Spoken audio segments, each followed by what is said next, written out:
of Gardener's World.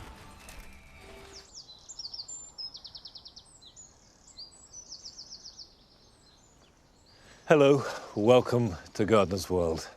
I've been in America for the last couple of weeks, and in my absence, the garden has exploded into spring glory.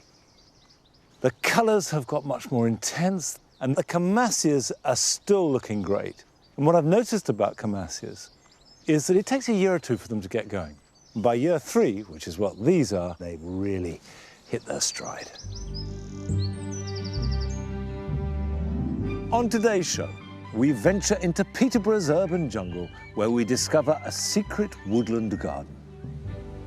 I shall be planting an Acer, which will look good now and will set the border alight with its autumnal colours. And Adam, Carol and Francis take us on a tour of the very best exhibits at the RHS Malvern Spring Festival. Plant labels. Pick one. Floral marquee, what do you know? Go on, Adam, you go next. Show gardens. Nice. Ooh, What have I got? Francis. Shipping containers. What? You'll love it, honestly. You'll love it. I'm not quite sure what to expect from shipping containers, but no doubt we'll find out.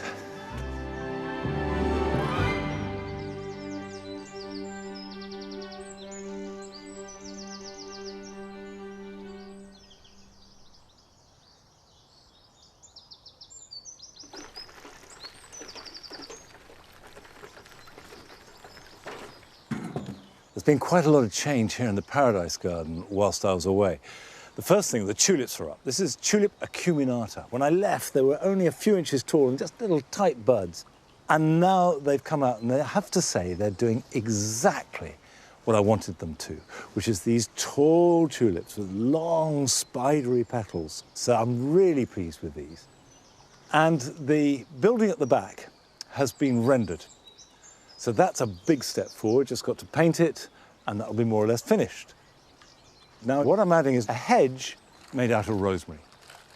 Rosemary has the most beautiful, resiny, oily fragrance. And when the sun heats it up and you brush past, the whole air is filled with it. So it's perfect for this situation. There are 2 rules that you must adhere to when you're planting rosemary. The first is drainage, and the second is more drainage. So, I've got some grit here.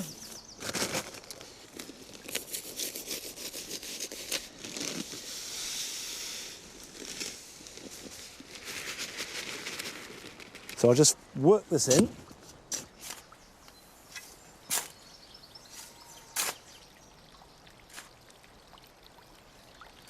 I've chosen a variety called Miss Jessop's Upright, which is often used for hedging. It's very widely available. It has these pretty pale blue, almost mauve flowers. And its main characteristic, as the name suggests, is that it grows upright. It's fastigiate, which makes it ideal for a pot or a window box or a hedge.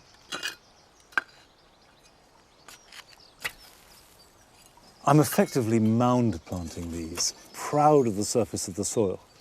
If you've got heavy soil, planting anything that needs drainage on a mound is a very good way of coping with it.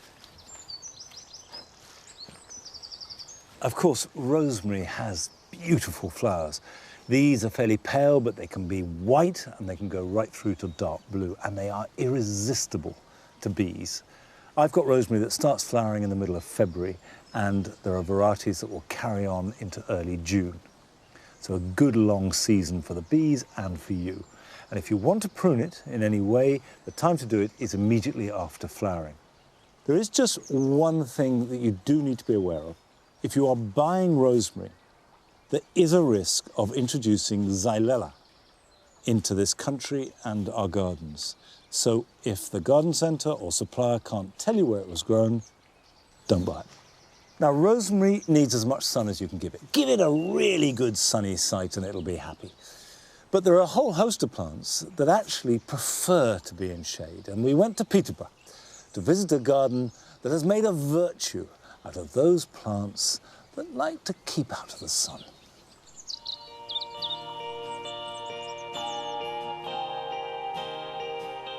I'm Robert Marshall, and this is my partner. Richard Hanscom. And we started this garden in 2003. We first moved into the garden here to a totally vacant plot. We were working with an about 11 by 10 metres between timber fenced barriers.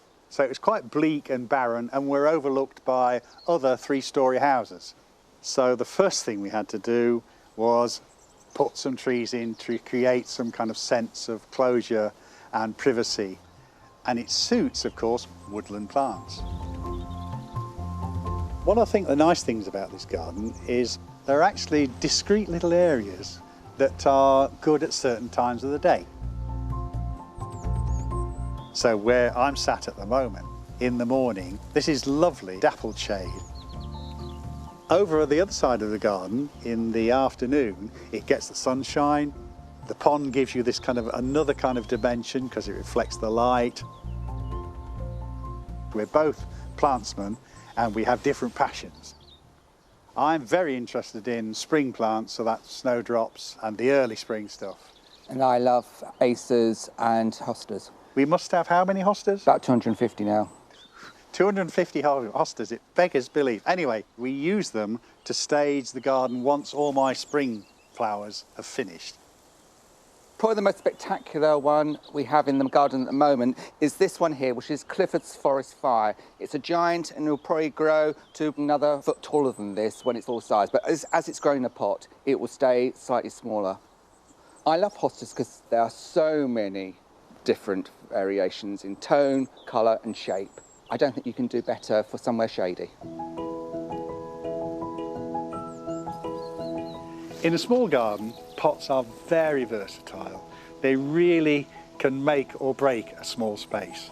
If you look behind me, we've got the pea and the ericiniums, cornus here, and several acers. I mean, look at the height that we get with these acers. Group them together because it's easy to water, but they also look after themselves. They kind of generate a little microclimate, which is good for them all. Trees are a bit of a thorny subject for a lot of people, particularly in small gardens. In this garden, we've got at least 12 trees, and if you count all the hedging trees, we've probably got about 50, because the Prunus lusitanica we grow as a hedge rather than small trees. We've got the Robinia frisia, two hornbeams. And we've also got half a dozen fruit trees that we've set either espaliered or cordoned or fan trains. I have a particular favourite in this garden, which is this one here. This is a birch, and this is Greyswood Ghost. It's got a lovely white bark, and it really shines in the kind of darker corners of the garden. A tip with growing trees in groups is that it actually restricts their growth. The birch is quite a vigorous tree, but if you plant three closely together, it does stop them being too vigorous. Starting off, small garden, don't be afraid to put trees in. Then think whether you really, really must have grass. No grass means there's more room for plants.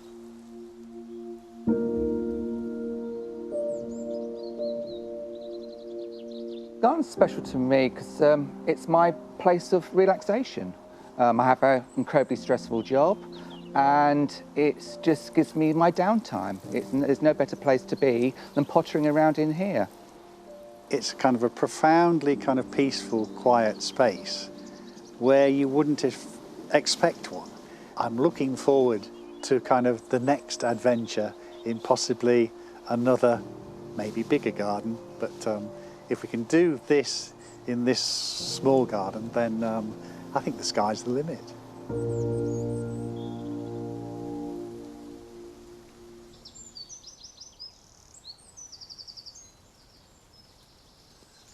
I think that shows two things. The first is you can make woodland conditions in any garden without really taking very long at all, and also not to be frightened of shade. Lots of plants do best in some shade.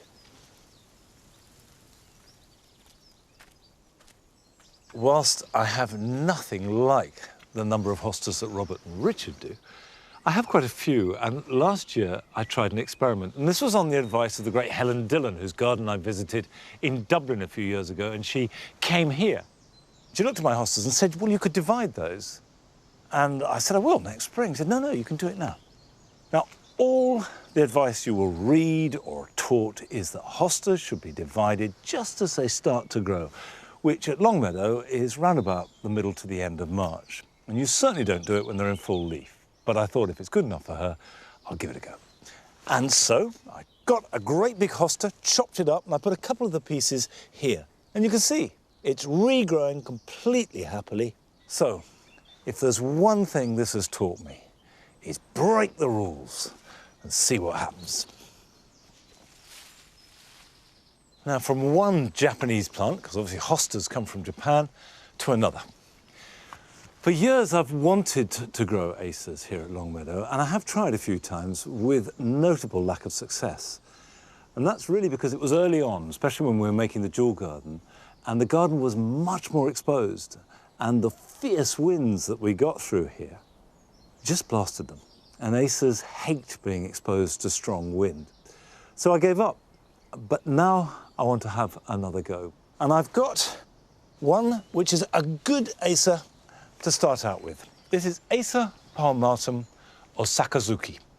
And it's large leaves, green in summer, but a brilliant autumn red. Now, I've chosen the location for it quite carefully. There's good shelter from the building. The prevailing wind comes from the west, so that means it won't get battered by wind. The one thing I don't have provisions for is drainage. So, although I've added compost to the soil, I'm going to add extra drainage underneath. In fact, I'm going to add two types of drainage to this one. The first is this, composted bracken. Not only is it nice and light and open, which the roots will like, but also it's distinctly acidic, it's ericaceous. And my soil is neutral, which is not a problem. The maple will grow well, but it would prefer ericaceous conditions. So if you can help out that way, that's good. You could use shredded pine bark, or failing that, if you've got some leaf mould, that will do the job as well. And just sprinkle some in like that, and I'll fork that in. And on top of that, I'm going to add some grit. And I'll just sprinkle that on. And then the whole thing can be mixed up.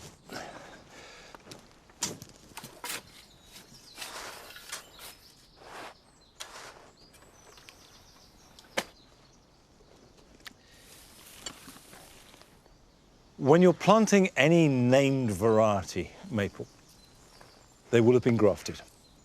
And you can see here, that is the graft point. So that is the base, and this top section has been grafted onto it. And it's really important that that stays above soil level. Do not bury the graft, because otherwise you'll get shoots from the base which will be different to the one that you thought you bought. I'll just take this out gently.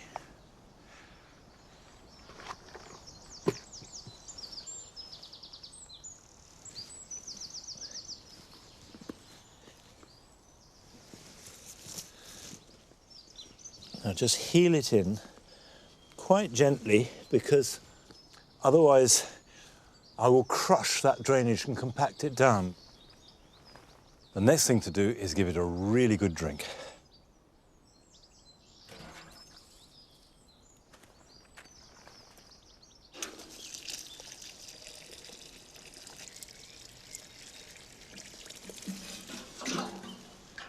The next step is to mulch it thoroughly, and I'm going to use our Christmas tree. Every year I put our Christmas tree through a shredder and keep it for when I need an ericaceous mulch. Having done that, there's really nothing else I need to do at all except admire it. Now, if you're looking for a particular plant or something you're not quite sure what it might be, but you know you'll know it when you see it, or even if you're looking for expertise, then a flower show is the place to go. And the season is upon us, and my own local show, and one of my favourites, is at Malvern. And Carol, Francis and Adam are there to bring us the very best of this year's show.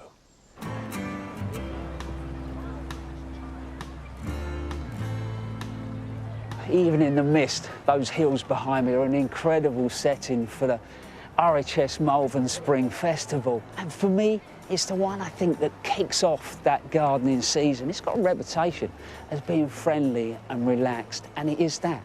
And today, I'm going to be looking around the show gardens with an eye to design.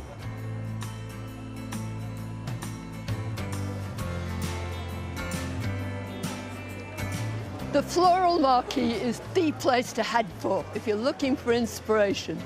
It's packed to the rafters with all the very best plants that spring can offer. Whether you want to create a restful space with cool customers or add some real pizzazz with party animals, this is the place to find them.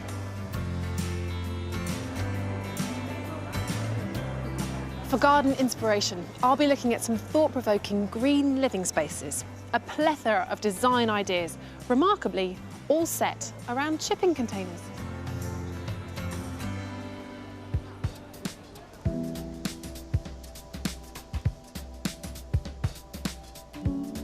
The Malvern Spring Flower Show is a fantastic place for new designers just to dip their toe in the water. But it's also got more of a loyal following, more experienced designers. And Peter Dow is one of those. He really understands this site.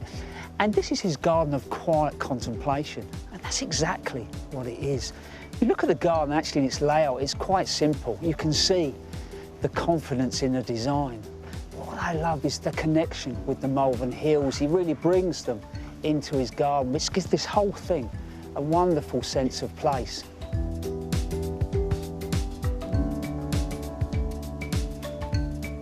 Peter has designed this space to be maybe part of a larger garden, so you access from different directions. But for me, straight away, it's the detail that stands out. I've come across a series of stepping stones that are broken with planting. It controls and slows the way that I move through the space. We have our sculpture that sits centre stage, and everything radiates from her. And she's Zephyr, which is mistress of the wind.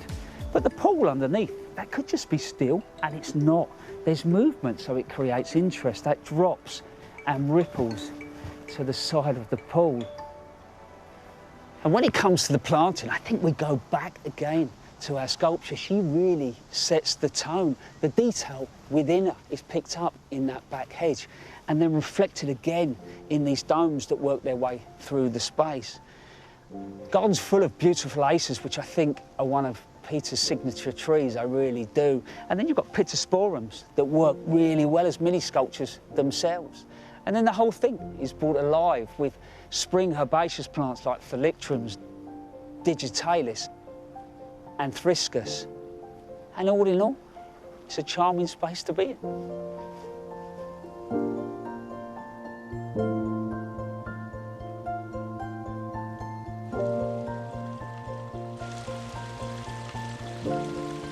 One of the things I really enjoy about the Malvern Flower Show is the local schools get involved, and each year they set something to design around, and this year's been a moment in time. And there's one school for me that I think has done something a little bit special, and I'm really looking forward to meeting them.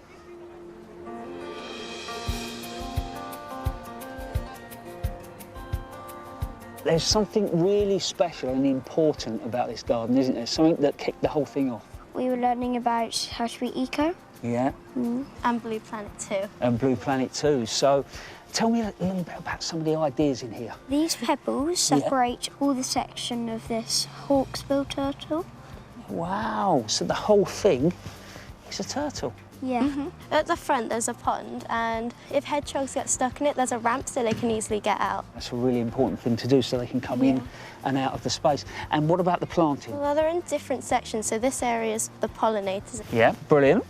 The front there is the wild area.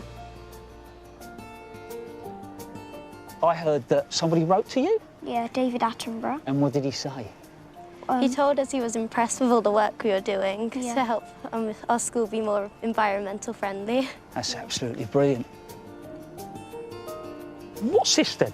This is our blue planet, and the top and the bottom is white flowers, and that represents the ice. And then there's the blue flowers, which is the sea. And how important is the planet to you? Very important, Yeah. because the next generations won't have such a good experience if we don't make a change now. Well, I reckon you two are going to be proper little eco-warriors, aren't you? Yeah. Yeah. Exactly. You should be proud of it. You really should.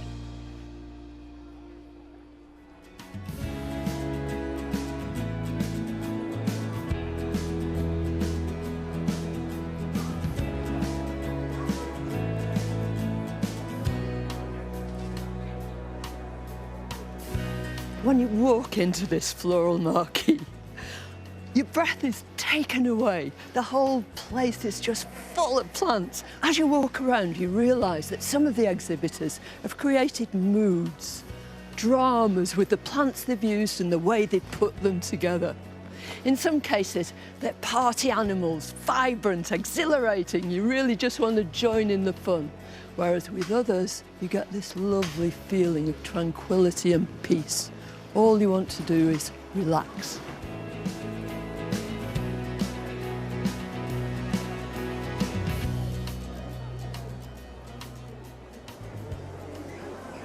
Just look at this. It's a total delight. It's a form of Solomon's seal. A very familiar plant in our gardens, but not this one. It's called Polygonatum hybridum Beckberg.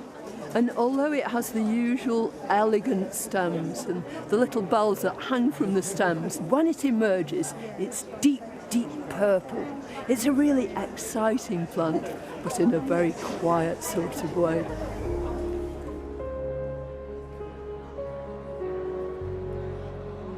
This is another Solomon seal, Polygonatum odoratum floriplano, which of course means double-flowered. And if you look at these bells that hang from the stems and turn them up, each of the flowers has more and more green petals inside. Each one's like a tiny little bouquet. It'll run around gradually like most Solomon seals with these rhizomatous roots, and all it demands is woodland soil. Just put it in between some shrubs as long as it has shade. And as its name denotes, odoratum, it has perfume. It really is so sweet, but it doesn't compare to the plant next to it in terms of perfume. That's Spirantha convalarioides. It's a plant from China, and it has the most beautiful perfume. It must have acid soil, but if you've got that, you're onto a really good thing.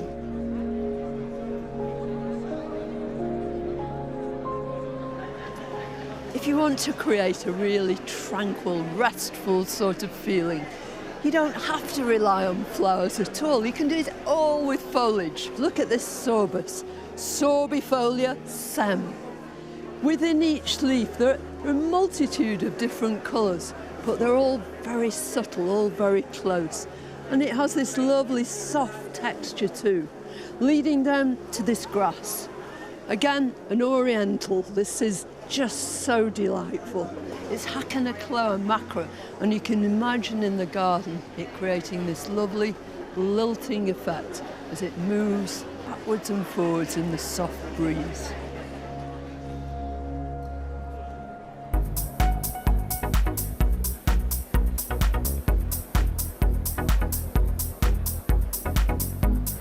Well, possibly you don't yearn for tranquility and relaxation. You might prefer to let your hair down and let your plants rip. All throughout the show there are masses of party animals, and none more so than these peonies. They're utterly gorgeous and raring to go. This is an intersectional peony, a very appropriately named one. It's called court jester. Intersectional peonies combine all the qualities of the lactifloras, the herbaceous peonies, and on the other hand, tree peonies with these big, gorgeous, gaudy flowers. There are more over here too. There's one who's definitely ready for the party. It's called First Arrival, and another one that might have been partying too much, called Raggedy Ann.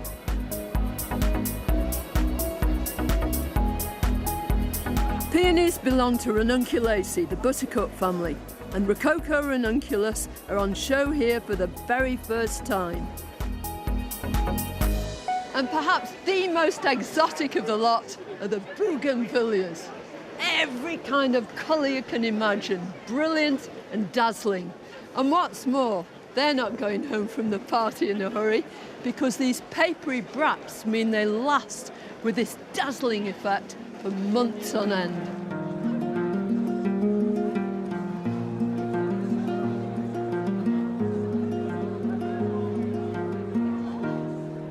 I used to exhibit here at Malvern for quite a long time, but I can remember the first time. And I can sympathise with Simon and Jay McWilliams, who are first-time exhibitors here. We went to catch up with them at their nursery to see how preparations for the show were coming along.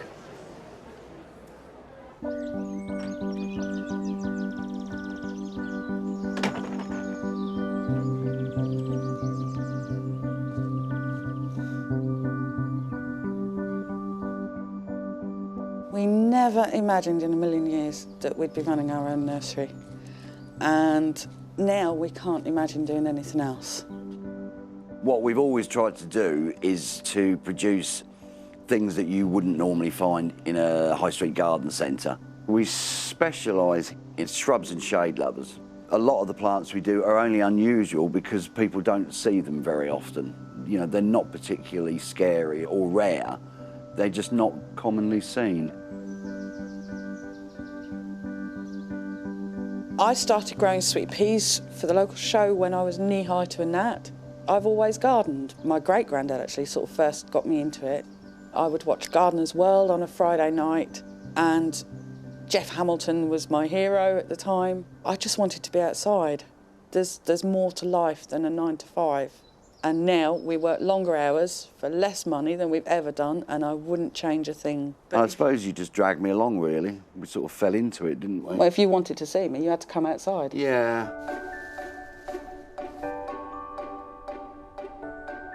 Exhibiting is a social life as much as anything, because we all become such good friends. Yeah, it's definitely a social thing, yeah, because otherwise you wouldn't do it, because it's hard work.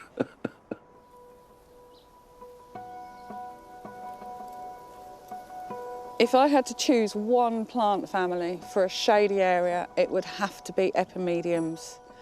Their delicate beauty is just superb.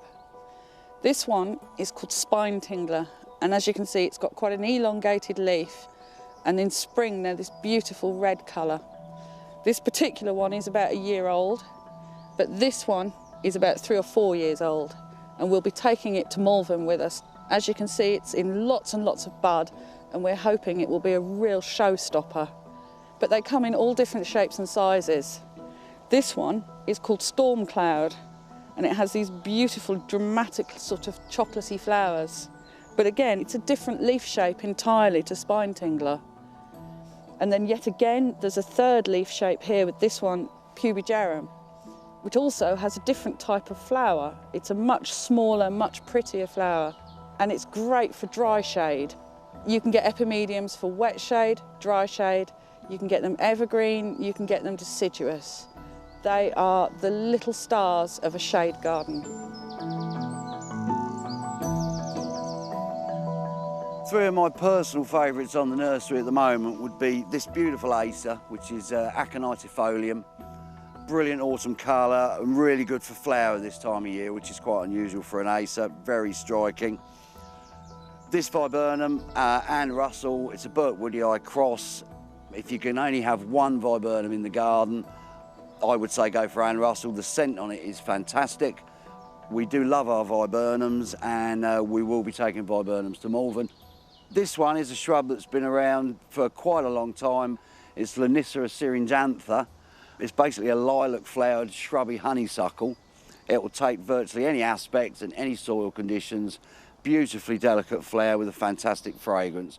One that's really, really well worth growing and seeking out.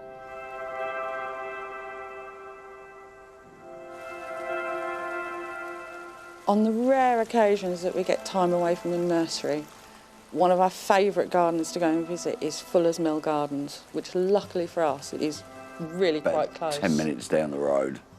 It's a woodland garden originally created by Bernard Tickner, and it's just so calm and so peaceful, and the planting combinations there are beautiful, and you know, on a sunny day there's nowhere better to be. If you could pick this up and put it down in Malvern, that would be great.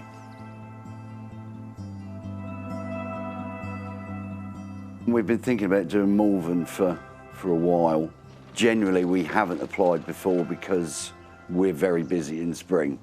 Luckily, we have our eldest son, Alex, who works for us, who mans the shop and does the watering while we're away.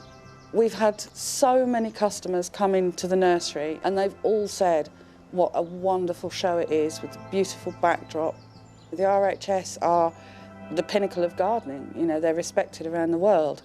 So to have the judges like a display that you've done is quite something special. So hopefully we'll be showing some plants that people will fall in love with as we have, feel as passionate about as we do. I'm just looking forward to the experience. Yeah, it's a new place, it's a new show. So yeah, we're very much looking forward to going to Malvern.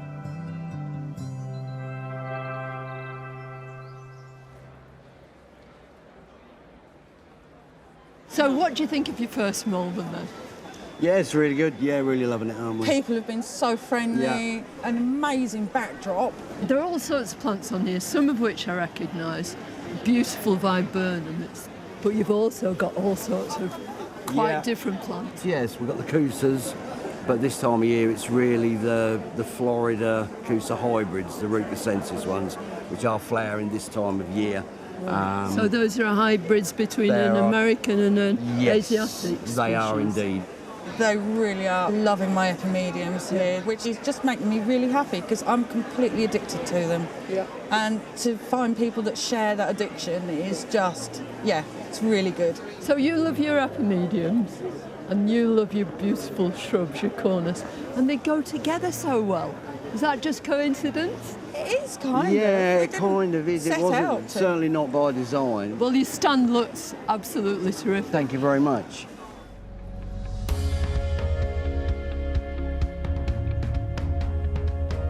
Whatever the size of your plot, I like to think there's always something that you can have a stab at growing. And for oodles of inspiration, look no further than the Green Living Space Gardens.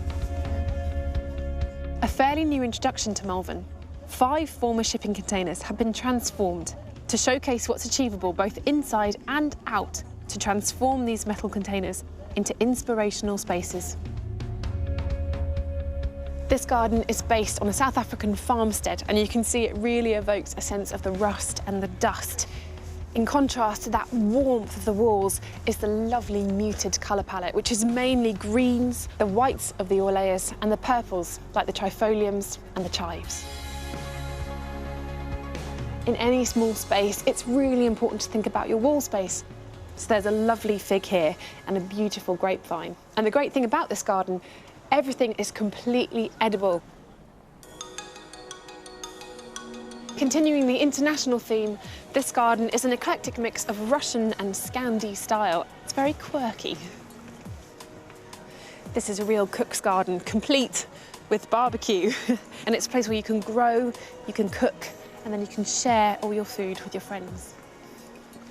And I absolutely love these handmade mini greenhouses.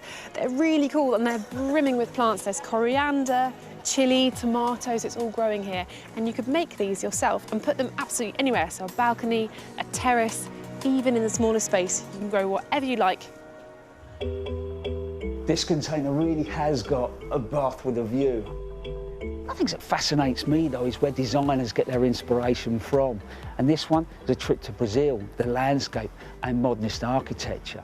And it's that architecture that sets the tone for the whole garden. You look at the concrete raised beds and the beams, and even the trellis over there. It's got this lovely sort of feel to it, and it's picked up in the containers that work through the space. There's even a big sort of concrete water feature that works fantastically as a reflective surface. but we'll bring wildlife into the garden as well. Just a really cool space to be in.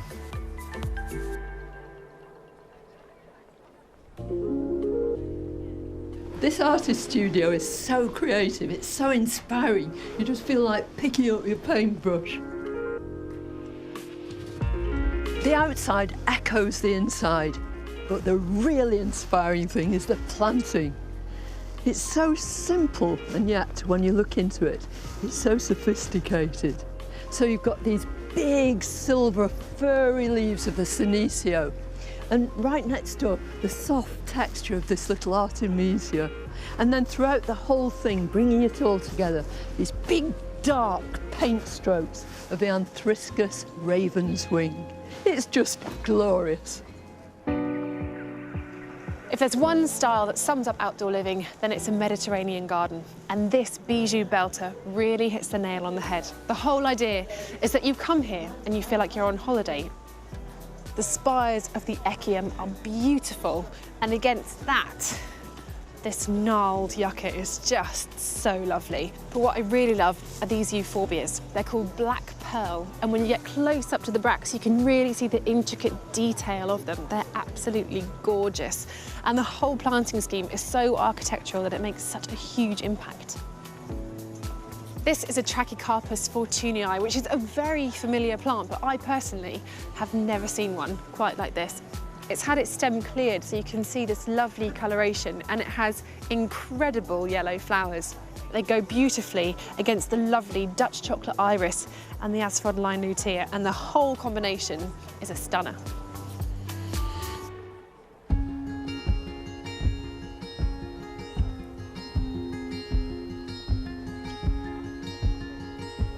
Don't you love the British weather? It's a little bit unpredictable here, it really is today. And do you know what? I think those living green spaces are packed full of wonderful ideas and really demonstrate what can be achieved, not only with a smaller budget, but also that limited space. But here at Malvern, one of those big attractions has got to be the show garden. They inspire the visitors, but also new designers really want to come here and cut their teeth. And we went off to South Oxfordshire to meet one that's created her first ever show garden called Grace and Dignity. It's amazing to be designing for Malvern. I have wanted to do this since I started garden designing. Our placement is literally, we'll have the hills behind us, and we've got a lovely Northampton wall that will cosset the garden and hopefully draw people's eye up to the landscape beyond. Grace and Dignity is quite a weighty garden. But I think I wanted to showcase an elderly woman. My clients often are women on their own. They have money and they have dignity and they have capabilities as well, and they love their gardens. We only finished the garden last week, didn't we? I know, absolutely amazing, isn't it? So the next step's Malvern, Lucy. Yes, and I hope you're going to come. Oh, I'd love to. I want to see this garden you're going to do there.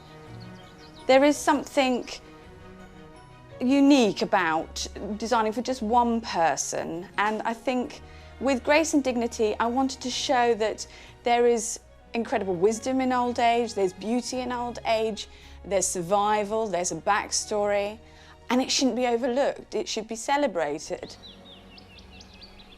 So I'm sourcing some of my plants from a nursery in Northamptonshire, No Bottle Nursery, run by Judy Gibney, who is a wonderful friend of mine. She's going to be doing the fillers, the spillers and the carpet plants. The details that I probably couldn't buy off the shelves from some of the bigger nurseries that are going to be providing me with my blooms and my showpieces. So she's a fantastic plantswoman. She's still out there doing rare plant shows. She's an inspiration.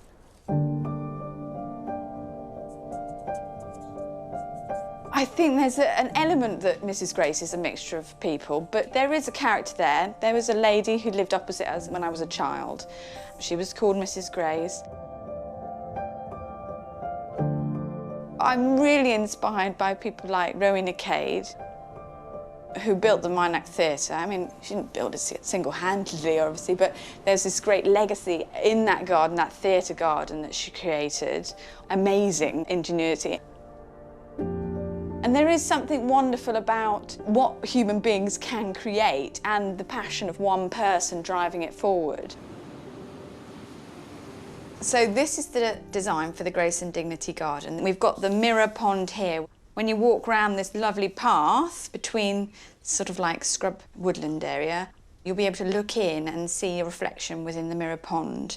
We've also got this undulating turf area, and that's designed to reflect again the wrinkles of age and the beauty of age. We've got a little copse here of birch trees and self-seeded hedgerow trees, so I'm wanting this area to be a little bit more naturalistic. And then we walk around and we come into this hard standing area, and we have the Northampton stone wall. You've worked me out a nice irrigation system, haven't you? Yeah, so we're gonna pump the water just over the front of the wall, and that's going to trickle down into that small little pool area there before it then runs down in the rills and irrigates that whole drain system down there. This is not a circular water feature, it's an irrigation system.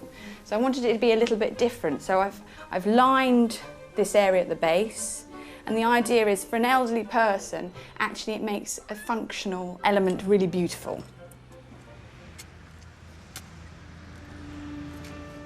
The fantastic thing about it is it's about personal endeavour, and I've pushed my team to the limits.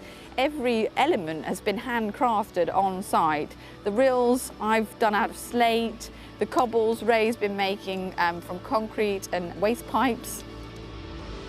I'm overwhelmed with it really a little bit, and I'm hoping that we can just follow through for the next week, get this planting in and basically deliver what we hoped.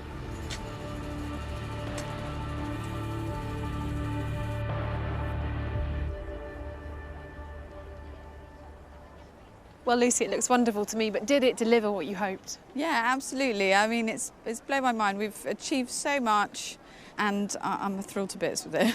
And it's hard for anyone to build a show garden, but I imagine when you're expecting a child as well, that must be really difficult. Little Rory's been very good, very tolerant. I've planted all these plants with him underneath me, just coping. But it's been a family effort, and I can't be more proud of everybody. And what about the planting? 'Cause to me, the Eramus really stands out as a fantastic thing, but what have people been saying? Everyone's loved the colour, and I wanted it to be a sort of a bit of a brash, colorific splash, and very greedy with my plant choices. So I've got arid areas, boggy areas, forest areas that change from white to yellows. I love big, showy, blousy things. So how did you find the build? It's been an intense process. We've had scorching sunshine, blistering winds that have taken our tents away. We've camped on site. It's been a very intense experience, but ultimately an amazing one. I think the rite of passage makes you a better gardener. Well, I think it's fantastic, and you should be incredibly proud for a first garden. I mean, it's just wonderful. So well done. Thank you very much.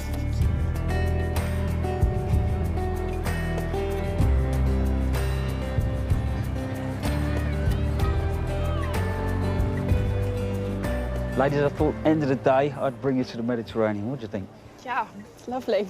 Balmy. It's fabulous. As soon as you crack out the sangria, we'll be all right. The weather has been a bit mixed, but do you know what? It's a great show, isn't it? Anything stood out for you? Yeah, I had a chat with the Hoster Society about slugs, as we all do when we think of hostas, and they have some really good ideas of how to combat them. So metal pans, apparently, with your pots in, which I thought was just copper, but apparently all metals work, so that was interesting. I think there's a garden called the What If Garden, and it's got a real sort of, there's an artist and a designer working together, so in the middle sits a really quite bright and colourful building. And I love the planting. The planting sort of really, I don't know, it's just softer, it's slightly muted, and it just tones it all down. You, anything? Well, all sorts of things, but the quirkiest thing by far is Alan's Cross Community Garden from Birmingham. Got this eye-catching display. Their whole message is about, reusing stuff, recycling. So they got a washing line full of bras, and all the bras are planted up. Really? Yeah. Brilliant. But I think only people who are at least 38 DD actually. So you get enough compost. Plenty of compost Plenty in of there. root space. But, it really makes the point. Yeah, absolutely. No. Well, I think it really is a brilliant show, and people can enjoy it for the rest of the weekend.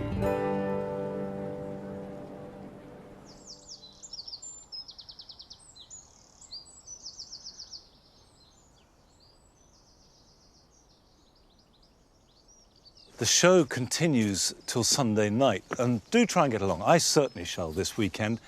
Now, Gardeners World Live will be coming up next month, and this year we want to try something a little different, because we'd like to meet you. We're all going to be there, us presenters, and hopefully you'll be coming along, and it's an opportunity for you to pose some of the problems we may have in the garden, whether it be about design or how best to grow some flowers or vegetables or whatever it might be.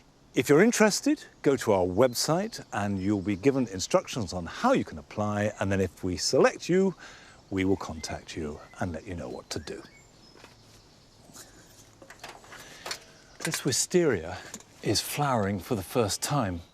I get lots of letters from people saying they have a wisteria, and they've had it for 4 or 5 years and it's never flowered, and what are they doing wrong? And the answer is always the same: nothing. Wisteria can take 7 or 8 years before it flowers. So if you want to be certain of it flowering fairly early, the secret is to buy your wisteria in flower. And once it starts to flower, it won't stop, it'll carry on. So this is now set to really kick off. So I'm going to tie this in, and I want to train it up all the way along here. They do like some heat, so a south-facing wall is ideal. But to get the best of wisteria, you need to prune it quite hard when it's finished flowering, but the time to do that will be July or even August. So for the moment, just leave it be.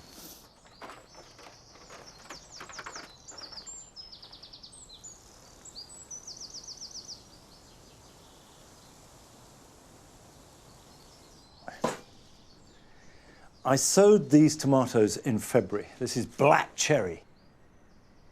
And look, they're really enormous and more than ready to be put into their final position in pots here in the greenhouse. I used to grow them in much bigger pots than this, but I found over the years that if you have a smallish container, the energy goes into the fruit rather than the plants. So I will put a crock in the bottom, some compost. Now, with all tomatoes, whatever size container, try and plant them as deeply as possible. And there are 2 reasons for that. One is so that they anchor better, and 2, it will form roots from any of the stem that is buried below the soil.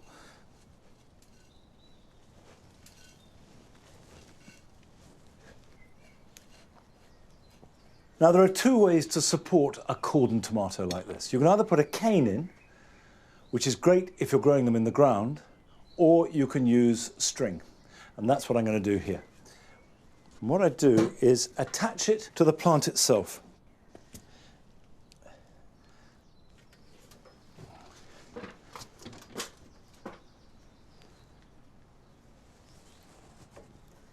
The secret of this is to make it tight enough so it doesn't flop all over the place, but not yank it out of the pot. And all you do is wrap it round like that.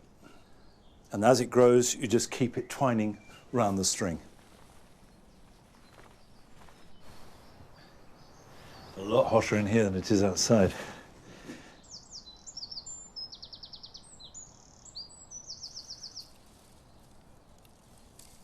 I put in 5 black cherry. And now the other 5 pots, I'm putting a different variety called ox heart. And this is a beefsteak tomato and has a distinct heart shape. Comes to a slight point. I'm going to treat it in exactly the same way.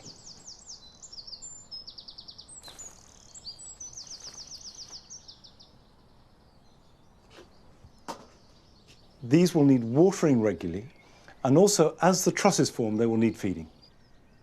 Now, I always plant basil with tomatoes because the 2 share the same sort of growing conditions. They like heat, they like moisture, and also the basil does deter whitefly. It acts as a companion plant. So wherever you can, grow the 2 together. And I put these into pots in a row in front.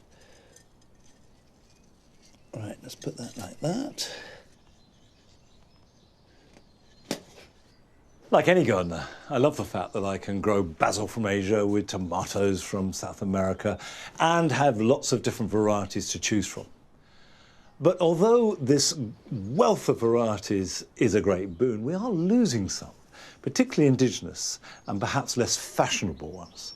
And we went to Cambridgeshire to visit a gardener who has devoted his life to preserving those varieties that would otherwise disappear.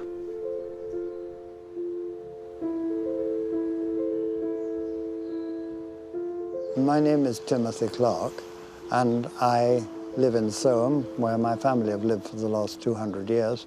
And during the course of this time, I've become interested in growing Old English plants. I've probably grown 6,000 varieties, ones which were being thrown out by other people, ones which were defunct in far as the trade goes. I've passed them on to plant heritage, and many of them now are plants which are highly prized.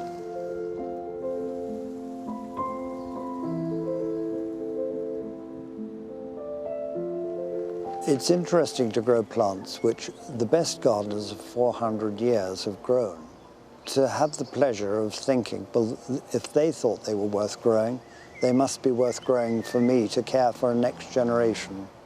Sadly, too many plants here are down to the last 10s, 20s.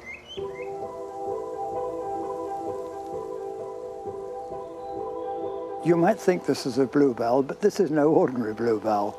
It's an English bluebell, something that was found in an English wood about 20 years ago. Another rare plant I grow here is the hen and chicken's daisy. If you look at it, you can see that there's a small flower coming out of the side, and when they're growing perfectly, which they will do in about a month's time, it'll be like the sun and the moon revolving round it. And this is extremely good and a very interesting plant. This is the only double flowering wallflower we have from 1623. It's called the Bloody Warrior, and it is extremely difficult to propagate. In the 1800s, there were probably double purple, double yellow, double white, and double pink. But this is just a sign of how we've lost so much of the heritage. Well, I have a very comprehensive collection of florist tulips. Everyone who has been involved with growing these tulips has their own particular way of doing it. Some do it on their allotment, some do it out of the garden. I've been able to mix this in with the vegetable garden. It's taught me how to grow better vegetables, and at the same time, the flowers themselves give me the pleasure of exhibiting them.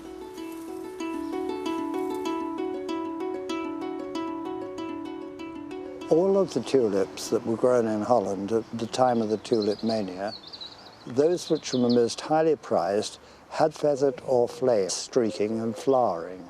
And for 400 years, almost, nobody realized until Sir Daniel Hall in 1920 that it might just be a virus which caused this feathering and flaming.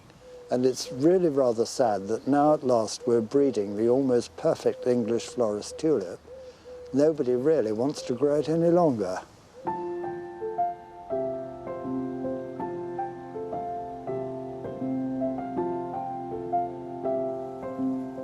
This is the tulip, Lac van Rijn, which traded hands at about 60,000 guilders at the height of the tulip mania, which is a very vast sum of money by anyone's standards. Now, if you look at the petals and they're pointed, you can see that this one, Wendy Acres next door to it, is completely rounded. And it may have taken 200 years, 300 years to evolve, but this is almost a perfect florist flower. And this is one called Lord Stanley. This group is particularly interesting because of the variation of the virus. If you look at that one at the far end there, it's almost like a feather. This one is flaming, and here is virtually a red tulip. It frequently wins on the show bench because it is a very good tulip. It's been my life's work to make sure that these plants are available for the next generation. I'm sure that someone out there is going to pick this up, and they will see just how remarkable these plants are.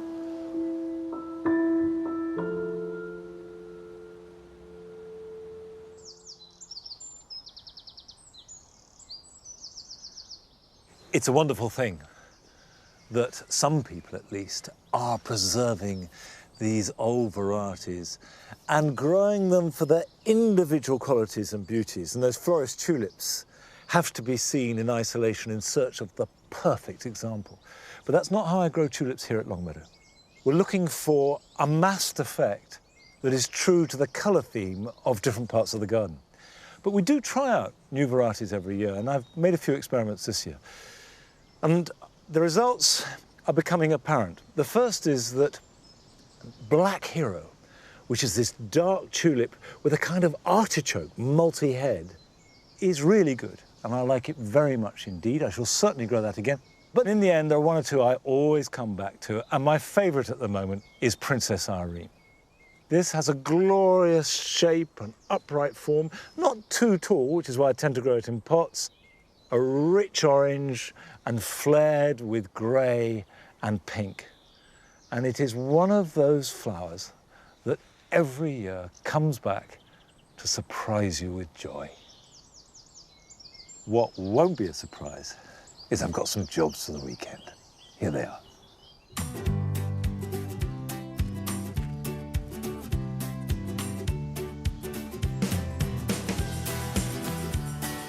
If your dahlias are growing strongly, but you're not ready yet to plant them out, tip them back by reducing the leading shoots to a pair of leaves. This will slightly delay flowering, but encourage side shoots that will give you more flowers for longer into autumn.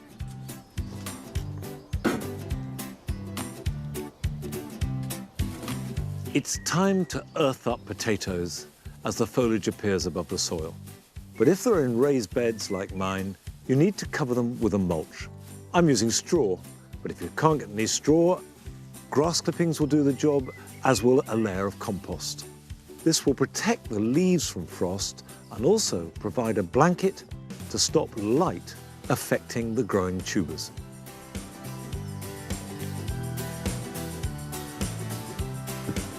It's time to start planning biennials, such as wallflowers and foxgloves, for next year's display. Sprinkle the seed thinly onto a tray of compost, cover these lightly with vermiculite, water, and then let them germinate. They will then develop into young plants which will overwinter before flowering next spring and summer.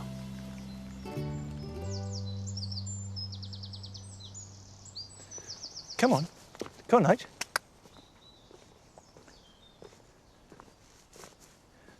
I love the blue froth of the forget-me-nots. And actually, that's quite carefully planned out. We take a clump and spread them out as evenly as we can to get this overall effect of just a blue sea. But I can't claim credit for some of the other combinations. For example, the relationship between this Apricot Beauty tulip, which I have to confess is more pink than apricot, but lovely as well, with the blue and with this glorious crabapple. Comtesse de Paris is more luck than judgment. But I will take those accidental Maytime beauties every time. But we've run out of time for today. Don't forget that Morven is still going on. If you go to our website, you can get the details, but try and get there this weekend if you possibly can. I certainly shall. And of course, we'll be back here at the same time next week. But until then, goodbye.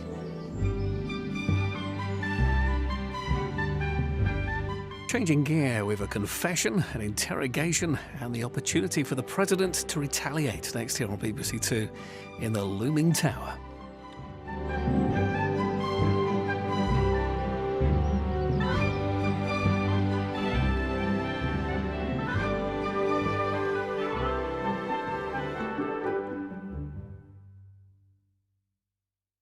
Having anxiety is probably one of the most lonely, most isolating things to have. 30 years ago, I'd had a period of psychosis and I lost my mind. You can't stop